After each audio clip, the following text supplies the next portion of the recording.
देख रहे हैं अवाम के उठाए गए सवालात, हालत हाजरा पर तबसरों, तज्जियों, खबरों पर मुहित प्रोग्राम न्यूज लाइन रिदा सैफी के साथ।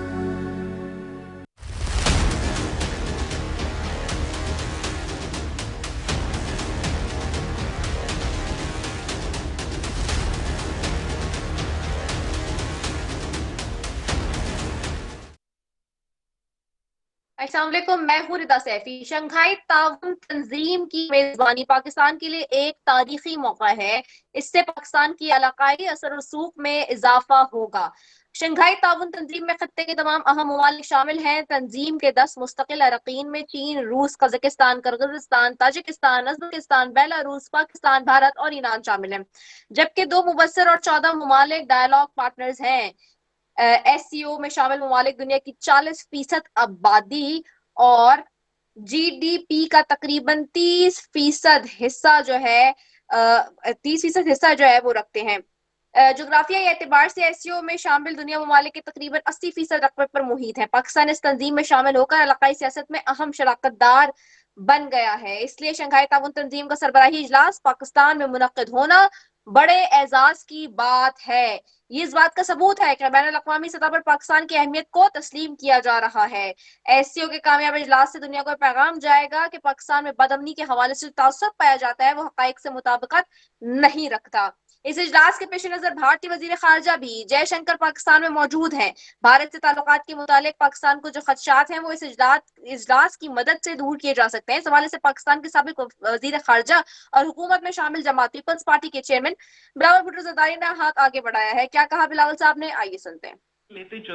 आगे लेके चलते हुए पाकिस्तान को भी गौर करना चाहिए, भारत को भी गौर करना चाहिए कि क्या ये मुनासिब है कि हम इतना रिजिडिटी अपना पॉलिसीज में रखें, या यही जो एससीओ का रोल है हम थोड़ा सा उनको चेंज करके अपना बायलैटरल इश्यूज के मुताबिक एक कॉन्वर्सेशन का आगाज क्यों ना हो, इस कॉन्टेक्स्ट में ना हो, आज ना हो, कल ना हो, लेकिन किसी न किसी दिन तो होना पड़ेगा।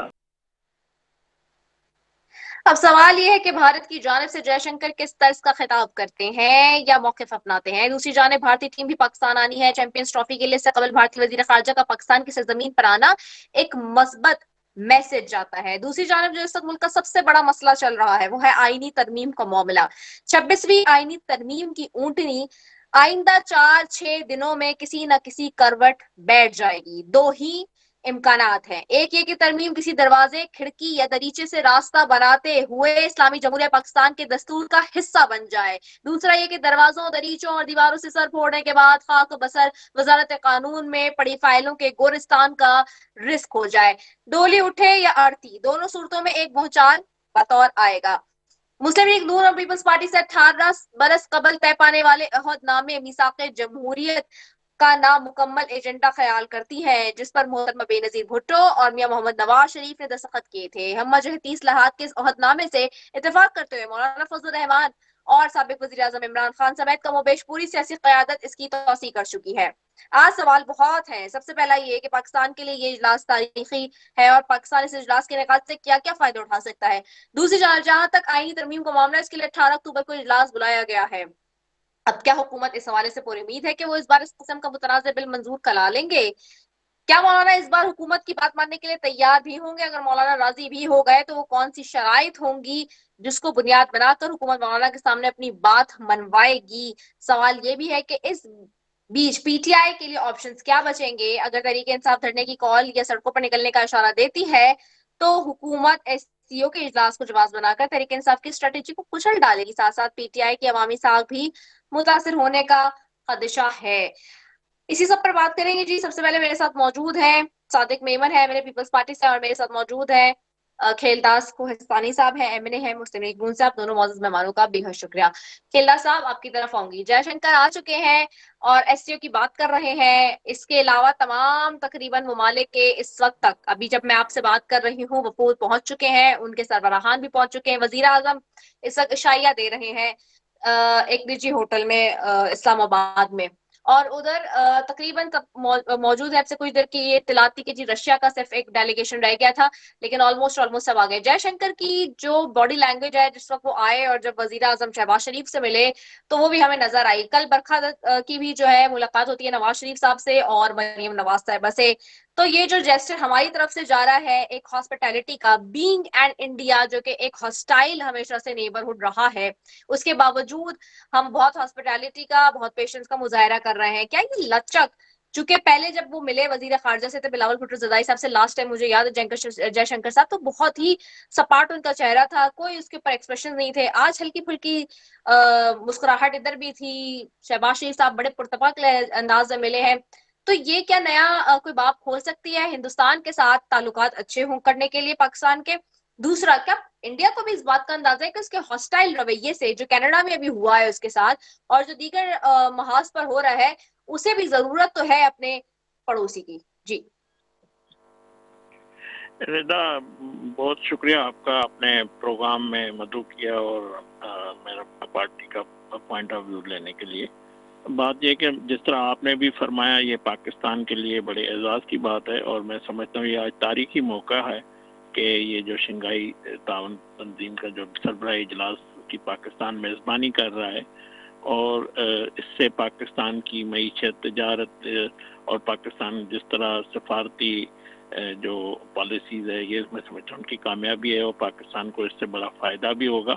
اور جو بات آپ نے بھارت کے حوالے سے کی، اچھا ہوتا وزیر اعظم نریندر مودی بھی اگر اس کو دعوت تھی تو وہ آتے تو اور بھی اچھا جسٹر جاتا. مگر ظاہر ہے آج جو جے شنکر صاحب آئے ہوئے ہیں ان کی کوئی ایسی ملاقات نہیں ہے جو باقی جو کانفرنس ہے اس میں اس کی شمولیت ہے.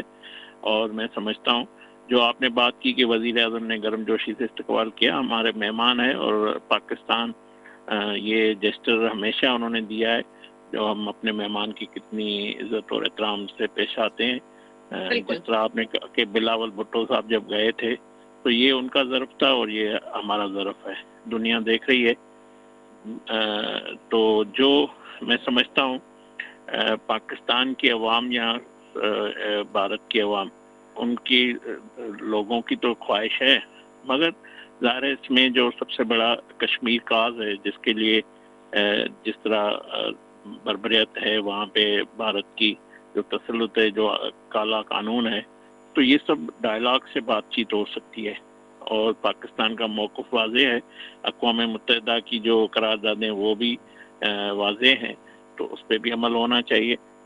ظاہر ہے ہم پڑوسی ہیں، اگر ہمارے تعلقات برابری کی بنیاد پہ اور جو ہمارا تحفظات ہے تو اس پہ تو ہو سکتی ہے بات چیت. مگر اس کانفرنس میں نہیں سمجھتا ہوں کوئی ایسی کوئی بات ہونی چاہیے. تو جو اس کانفرنس کے مقاصد ہیں انشاءاللہ وہ پورے ہوں گے، اور پاکستان کی یہ جو میزبانی ہے یہ ہمیشہ یاد رکھی جائے گی. بلا شبہ سائیڈ لائن کوئی ملاقات نہیں ہے، کیونکہ دو طریقے کی ملاقاتیں ہوتی ہیں اس طرح کی کانفرنس میں، بالکل آپ نے ٹھیک کہا. لیکن اس کے علاوہ جو ہم دیکھ رہے ہیں جیسٹر سے، اس سے کوئی ظاہر سی بات ہے ان کے جرنلسٹ بھی یہاں آئے ہوئے، اس وقت انٹرنیشنل میڈیا سارا یہاں موجود ہے، اور بھارت سے بھی کافی صحافی یہاں پہ موجود ہیں. وہ یقینی طور پہ انہوں نے رپورٹ کیا ہوگا اپنے چینلز پہ کہ آج کس طرح سے ملاقات ہوئی ہے، کیا جسٹر کیا ہے. اس کو آپ کیسے فیسیبل دیکھ رہے ہیں؟ پھر نواز شریف صاحب نے کل جو ایک میسج دیا ہے مل کے انڈین جرنلسٹ سے، اور پھر مریم نواز صاحبہ بھی ملی، تو یہ کیا ہم اس کو ایک اچھی اوپننگ کہہ سکتے ہیں؟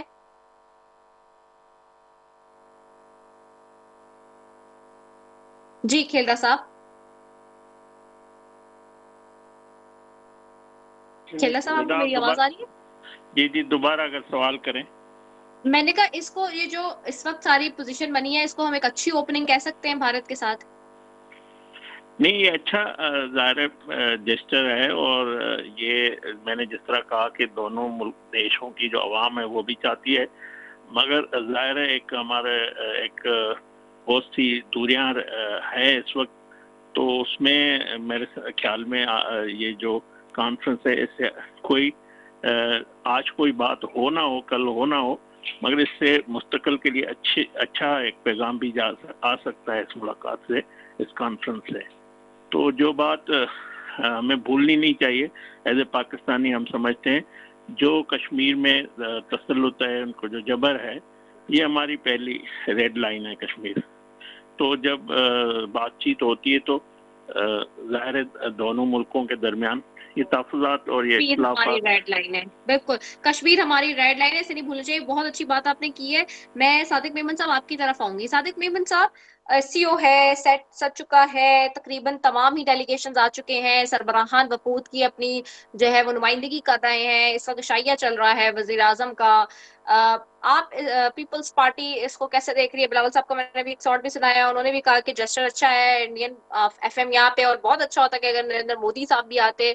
लेकिन आज जिस तरह की मुलाकात हुई, जो जेस्चर किया, वो बड़ा अच्छा एक डिप्लोमेसी का जो मैसेज है वो ओवरऑल जा रहा था। लास्ट टाइम जब बिलावल साहब मिले थे, सवाल वही है, तो किस तरह से उन्होंने बड़े ही एक फ्लैट एक्सप्रेशंस के साथ मुलाकात की और खाने के टेबल की तरफ उन्होंने जो है वो रुख कर दिया। लेकिन अब इस वक्त जो हम देख रहे हैं, आज प्राइम मिनिस्टर ने जितनी गर्मजोशी के साथ जो है उनका इस्तकबाल किया है, उससे ये जेस्चर पूरी दुनिया देख रही है कि पाकिस्तान किस शानदार अंदाज के साथ जो है वो लोगों की मेहमान नवाजी कर रहा है।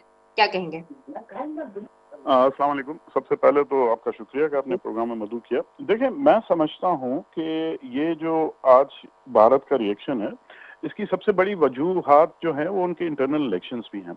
अगर आप उसमें देखें तो इस दफा मोदी की जो पहले इनकी प्रेडिक्शंस थी कि हम पूरा स्वीप कर लेंगे, 400 का हिस्सा पार करेंगे, लेकिन एक उनको बहुत बड़ा रूट शॉक भी लगा।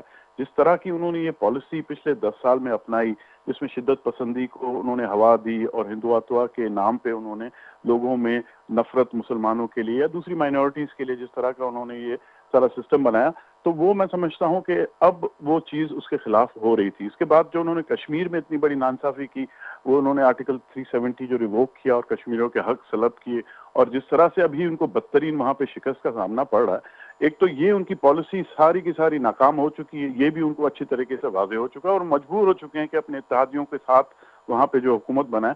तो जाहिर बात है उससे उनकी इंटरनल जो वहाँ पॉलिटिक्स है उसका अंदाजा लगता है कि वहाँ पे उनकी पोजीशन अब वो इतनी ताकतवर नहीं रही जितनी पहले होती थी। और आपको ये भी याद होगा कि 2014 के इलेक्शन हो या 19 के इलेक्शन हो, हमेशा वो इलेक्शंस को पाकिस्तान सेंट्रिक करके करते थे।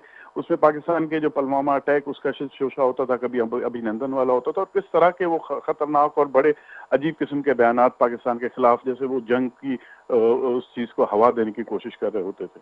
लेकिन अब वो चीज़ें भी नाकाम हो चुकी हैं। और उसके साथ साथ जो हमारी फॉरेन पॉलिसी है, मैं समझता हूँ जो तसलसल हमारे चेयरमैन बिलावल भुट्टो जरदारी साहब ने जो शुरू किया था, जितनी मेहनत उन्होंने की, फॉरेन मिनिस्टर की हैसियत में दौरे किए और खासकर इंडिया में जब वो गए, और वो आपकी बात बिल्कुल सही है, जिस तरह का जेस्चर उनका था, ये इनके जो जय शर्मा साहब अभी हैं इनके फॉरेन मिनिस्टर, जयशंकर साहब, सॉरी, तो उनका वो पूरी दुनिया में उनको बड़ी गलत उसको तासुर को लिया गया, क्योंकि डिप्लोमेटिक रिलेशनशिप्स जो आपके होते हैं, वो चाहे कोई मुल्क जंग की हालत में भी हो, लेकिन उनका एक प्रोटोकॉल होता है, उसमें उन्होंने बेसिकली उस प्रोटोकॉल की भी खिलाफ वर्जी की और बड़ा अजीब किस्म का रवैया रखा, जिसके जवाब में चेयरमैन बिलावल भुट्टो साहब के जो उनका जो रवैया था, जो उनका तरीका था, जो उन्होंने वहाँ पे बातचीत की, जो रख रखाव था, उसकी हर एक ने तारीफ की कि कितने मैच्योर और मुदब्बर अंदाज में उन्होंने पाकिस्तान का वहाँ पे मुकदमा रखा।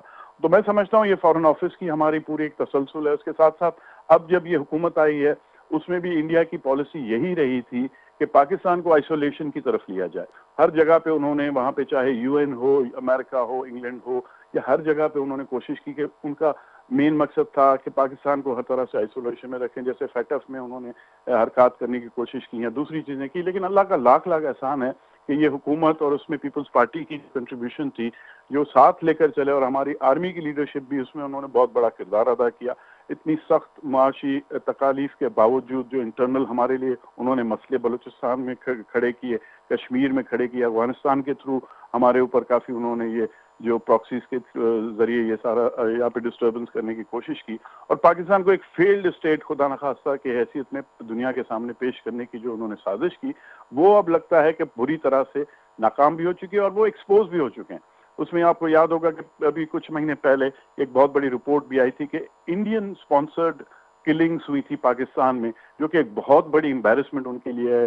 कनाडा में उनके खिलाफ जिस तरह की सिख सेपरेटिस्ट्स को उन्होंने वहाँ पे मरवाया, और अमेरिका में जिस तरह की उनकी फंडिंग उन्होंने वो हलाकतें करने की कोशिश की, तो भारत का और इंडिया मेरे ख्याल में जो इमेज है وہ کافی ڈیمیج ہوا ہے ان کی اس جارحانہ پالیسی کی وجہ سے، جس کی وجہ سے اب وہ بیک فٹ پہ بھی آ گئے ہیں. اور اس میں پاکستان کی جو میں سمجھتا ہوں پوری پولیٹیکل لیڈرشپ ہے حکومت کی، ہماری آرمی لیڈرشپ نے اس میں بہت زبردست طریقے سے کام کیا ہے. ساری پولیٹیکل پارٹیز جو اتحادی جماعت ہیں ان کی اس میں بہت کوشش رہی ہے. اتنی تکالیف کے باوجود انہوں نے اپنے پولیٹیکل کیپٹل کا سودا کر کے بھی پھر بھی اس ٹاسک کو پاکستان کی بقا کے لیے، پاکستان کی معاشی صورتحال بہتر کرنے کے لیے، پاکستان کی عوام کے مفاد میں جس طرح کے ابھی سٹیپس لیے گئے ہیں اور جس طرح سے ابھی ہم کوشش کر رہے ہیں کہ پورے کنسنسس ہو، ڈیولپ ہو، ایک آئینی ترمیم ہو جس میں انصاف کا جو چیپٹر تھا اس کو بہتر کیا جائے، عدلیہ کے جو ایشوز ہیں ان کو سٹریم لائن کیا جائے. وہی جو چارٹر آف ڈیموکریسی میں محترمہ بے نظیر شہید بھٹو نے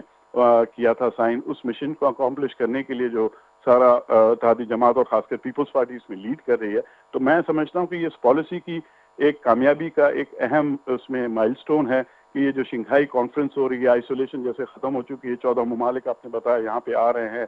آپ کے سعودی گورنمنٹ یہاں پہ آ کر بائیلیٹرل جو ایم او یوز پہلے سائن ہوئے تھے ان کی اب آپ دیکھ رہے ہیں کہ تکمیل ہو رہی ہے.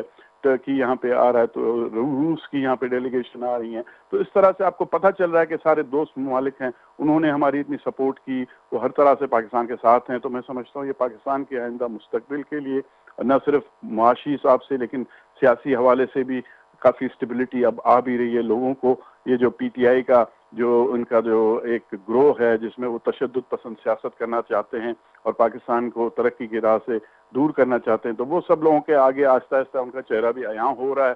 اور میں سمجھتا ہوں کہ یہ ایک بہت اچھی ایک شروعات ہے اور انشاءاللہ اسی ٹریک پہ اگر ہم چلتے رہے تو آپ دیکھیے گا پاکستان انشاءاللہ جلد از جلد ترقی کی راہ پہ گامزن ہو جائے گا.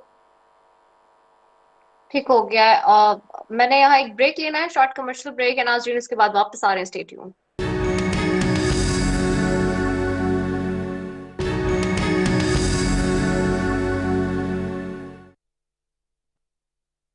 ویلکم بیک ناظرین، اور اب بات کر رہے ہیں ترمیم کے اوپر. کریں گے اب بات. میں صادق نعمت صاحب آپ کی طرف آؤں گی. ایک پرسیپشن ہے، لوگ بات کر رہے ہیں، بلاول بھٹو زرداری صاحب بڑی کینلی لینے کی کوشش کر رہے ہیں اس معاملے کو، بلکہ کینلی کیا بہت پرسنل لے رہے ہیں جو ترمیم کا معاملہ ہے. تو یہ جو ترمیم کا معاملہ ہے اس میں اتنی انٹرسٹ جو لیا جا رہا ہے، ماضی میں بھی ہم نے دیکھا ہے کہ ججز کے اوپر اثر رسوخ ڈال کے اپنے من پسندانہ فیصلے کیے کروائے جاتے رہے ہیں. ٹھیک ہے، اور یہ کسی سے ڈھکی چھپی بات نہیں ہے. آج بھی یہی بات ہو رہی ہے کہ جی یہ جو عدلیہ کو مفلوج کرنے کا معاملہ ہے اس سے تو بہت زیادہ ڈینٹ پڑے گا ان تمام چیزوں پہ، جو کہ پہلے شاید کچھ تھوڑی بہت چیک اینڈ بیلنس ہو جاتی ہیں گورننس کے معاملات اور ساری چیزوں پہ، وہ بھی سب ہاتھ سے نکل جائے گا. میں جی سب سے پہلے تو چیئرمین صاحب کی اگر آپ نے جو بات کی کہ وہ اس کو لیڈ کریں اور کافی پرسنل ہو گئے، دیکھیں انہوں نے کلیئر کٹ ایک چیز بتائی ہوئی ہے. اور اگر آپ وہ ہسٹری دیکھیں تو چیئرمین صاحب جب چھوٹے تھے تب محترمہ شہید ان کو لے کر جاتی تھی صدر آصف علی زرداری صاحب کے پاس. وہاں پہ مقدموں میں جب وہ ہوتے تھے جیل میں یا دوسرے جو من گھڑت مقدمے محترمہ کے اوپر بنائے گئے تھے، تو وہ ہر پیشی پہ ان کے ساتھ ہوتے تھے، چاہے وہ سندھ ہائی کورٹ ہو یا آپ کا سپریم کورٹ ہو یا اسلام آباد ہائی کورٹ ہو یا کورٹ جیلز ہوں سندھ کی یا پنجاب کی. تو he is been there, he knows the pain and the suffering behind every complainant یا every defendant that has to go through. اور اس کے بعد ہوا کیا اس کا آپ خود دیکھیں. اور جہاں تک آپ نے بات کی من پسند فیصلے لینے کی، تو معذرت کے ساتھ Peoples Party is not one of those. We are basically the only party that has suffered under the hand of the judiciary every time since 1977. جتنا بڑا سانحہ ہوا جب ذوالفقار علی بھٹو کو شہید کیا گیا، ایک سٹنگ پرائم منسٹر کو جس عامر نے نکالا، اس کے بعد ان کے اوپر ایک یہ فیک ٹرائل کے اوپر ان کو پھانسی کی سزا دی گئی تھی، اس سے زیادہ بدترین آپ مجھے بتائیں کہ انصاف نہ ملنے کی کون سی مثال پاکستان میں موجود ہے. اس کے ساتھ جو محترمہ کے ساتھ جس طرح کے فیک ایلیگیشن جیسا صدر آصف علی زرداری کے پاس لگائے گئے، اس کے بعد اب ریسنٹلی دیکھ لیں Imran Khan P T I کے دور میں بھی جس طرح سے عید کی رات ادی فریال تالپور صاحبہ کو وہاں سے اٹھایا گیا اپنے گھر سے اور ان کو وہاں پہ جیل لے جایا گیا، صدر آصف علی زرداری کو جیل لے جایا گیا. ہمارے جتنے لیڈران تھے، خورشید شاہ صاحب کو آپ کو دیکھیں، آغا لگتا ہے یہ سراج سب درانی کچھ کو ججز دیکھیں. کی طرف سے ہوا ہے؟ ہلو دیکھیں بات سنیں، آپ میں کو لگتا بات ہے نہیں یہ کہہ رہا سب ہوں. کچھ ججز کی دیکھیں طرف میں سے ہوا ہے؟ آپ اس کو ذرا سمجھنے کی کوشش کریں. اگر یہ انصاف ہوتا، مجھے آپ بتائیں، یہ جس نے بھی کیا مینوپولیٹ کرنے کی کوشش کی، تو اس کا مطلب وہ ججز کی طرف سے نہیں ہوا تو سیاسی پریشر پہ ہوا ہے نا. تو कहने का मकसद ये था अगर हमारा सिस्टम इतना बेहतर होता, मेरी अर्ज सुन लें, अगर इतना बेहतर अदल और इंसाफ का सिस्टम होता तो हमारे लाखों केसेस पेंडिंग नहीं होते। हमारे जब भी सुप्रीम कोर्ट में कोई केस लगता है सियासी, तो जो भी उनके जो पुराने जो दूसरे सिविल मैटर्स हैं वो 20-20 साल से चलते नहीं। आपके सामने मिसालें हैं, किसी को सजा अभी हुई नहीं अंडर ट्रायल, वो 10 साल की वो बैठा हुआ, 10 साल बाद पता चल रहा है कि वो तो इनोसेंट था, कोई बेचारा वहां पे जेल में मर जाता है। हमारे जो केसेस हैं प्रॉपर्टीज के 20-20, 25-25 साल लग जाते हैं, सेशन कोर्ट से लेकर आप हाई कोर्ट या सुप्रीम कोर्ट की बात करें। तो अगर हम बात करते हैं कॉन्स्टिट्यूशनल कोर्ट की, वो क्योंकि ये चीजें समझते हैं, वो उस दर्द से गुजर चुके हैं जो आम आदमी डेली इसमें गुजरता है। अगर हम इस्लाहात की बात कर रहे हैं, अगर हम जजेस को तादाद बढ़ाने की बात कर रहे हैं, तो उसमें कौन सी गलत बात है? अगर हम चाहते हैं कि आईनी एक कोड बन जाए जो कि हर जगह पे काफी मुल्कों में मौजूद भी है, तो कौन सी इसमें गलत बात है? आपको अगर जब आमिर आता है वो एक शरीयत के लिए फेडरल शरीयत कोड बना देता है, उस पर तो किसी को कोई इतराज नहीं होता। लेकिन अगर लॉजिक की बात करें तो आपकी सर्विसेज हैं, उनके मसले कहाँ जाते हैं? सर्विसेज ट्रिब्यूनल में, वो एक अलग कोड बना हुआ है। तो अगर आईनी मामलात के लिए आईनी कोड बना जाता है तो इसमें किसी को क्यों इतराज है? और मैं समझता हूँ उससे बहुत ज्यादा लोड जो है वो कोर्ट्स का, खासकर सुप्रीम कोर्ट का, हट जाएगा और वो अपने हिसाब से जो दूसरे मामलात हैं, दूसरे केसेस हैं, उनको वो जल्द से जल्द निपटा सकेंगे। और इस आईनी कोड को भी ये तो नहीं कह रहे कि भाई हमारी मर्जी के जजेस लगाएं, एक प्रोसीजर है। और अगर आपके पास अमेंडमेंट्स वो है, आपके पास मेजॉरिटी, तो व्हाई नॉट नाउ? क्यों किसको इतराज है? और ये अभी भी आप मिसाल लें, 63A की जजमेंट थी, वो आइन के जो फ्रेमर्स ने लिखी थी, उसको किस बुरी तरीके से बंदियाल कोर्ट ने रोन दिया गया था, वो भी आपके सामने 2 साल पुरानी बात है। और अगर वो रिस्टोर होती है तो फिर कहा जाता है कि वैसे तो सही हुआ बिल्कुल फैसला, लेकिन टाइमिंग गलत थी। भाई कब टाइमिंग इस मुल्क में सही होगी? मुझे तो ये नहीं समझ में आता, क्यों एतराज है इनको ये करने का? Why not now? ये मेरा सवाल है। ओके, सोहेल सुल्तान साहब की तरफ भी जाती हूँ मैं, हमें पीटीआई से ज्वाइन किया हुआ उन्होंने भी। सोहेल सुल्तान साहब, पहले एससीओ की बात करूंगी। एससीओ हो रही है, आपने एक पॉजिटिव जेस्टर का शो कराया, हुकूमत ने तो बड़ी अच्छा मुजाहरा किया ही किया है और अपनी जिम्मेदारी को निभा रही है। कल सुबह शुरू भी हो जाएगी ये कॉन्फ्रेंस, लेकिन ऑपोजिशन का भी एक किरदार होता है और आपने अच्छा जेस्टर शो किया।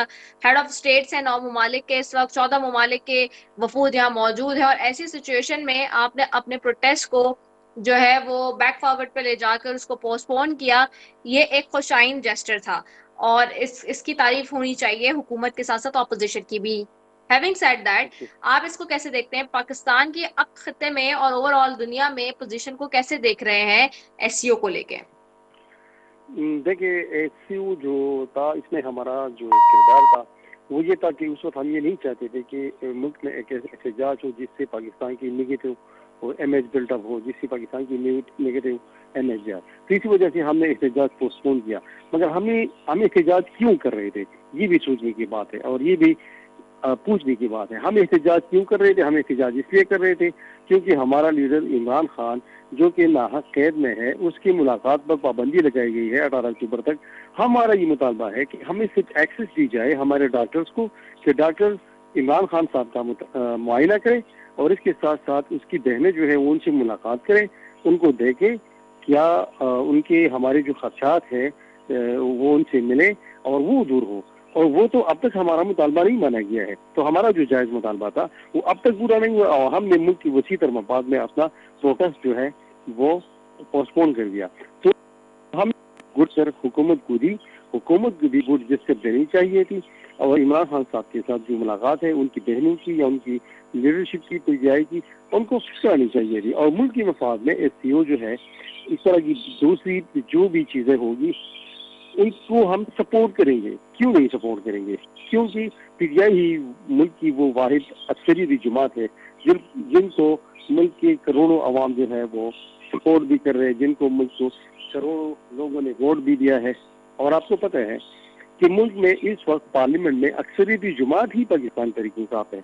ये अलग वजह है कि फॉर्म 47 की बुनियाद पर जो लोग पार्लियामेंट में आए हैं वो हुकूमत कर रहे हैं, मगर वो अलग बात है, वो एक अलग डिबेट है। बहरहाल हमने एक गुड जेस्चर का मुजाहरा किया और हम ये नहीं चाहते कि मुल्क में इस तरह की पाकिस्तान की बैड इमेज जाए या गलत इमेज जाए। और जुल्फ़िकार अली भुट्टो साहब की जो बात उन्होंने की तो ये दुरुस्त है कि जुल्फ़िकार अली भुट्टो का जिसको शहीद किया गया एक जुडिशल फैसले के जरिए, तो उसको आपको पता है उसको 44 44 साल बाद उसको रिव्यू किया गया और ये माना गया कि वो फैसला जो 1979 में किया गया था वो गलत था। मतलब ये फैसला सही था या गलत था, इससे नुकसान किसका हुआ?